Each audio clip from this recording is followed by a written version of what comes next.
Do you need to replace the input-output board on your Inspiron 7430 2-in-1? Well, I'm going to show you how. Also, you can click the top right of the screen to find this part or tools or additional help on our website, including written step-by-step tutorials with detailed images.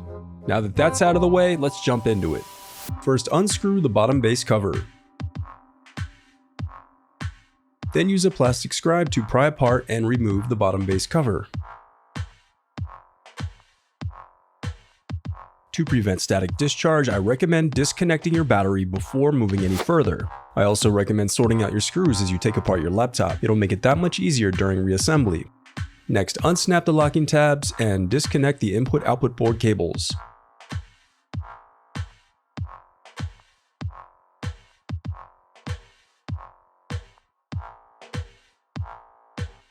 Now disconnect and remove the CMOS battery.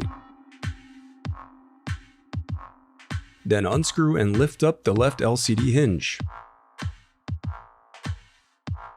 Now unscrew and remove the input-output board.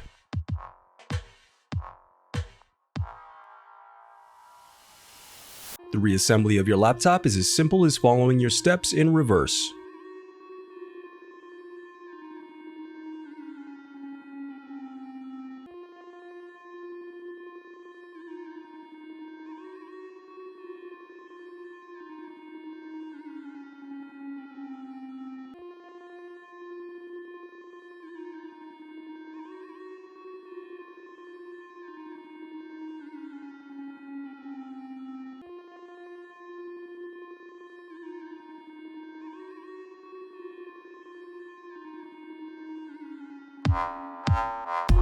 If you still need help, you can visit partspeople.com and view printable DIY instructions to help you along the way. We also have playlists of thousands of Dell tutorials for hundreds of different models, so keep checking back. Thanks for watching.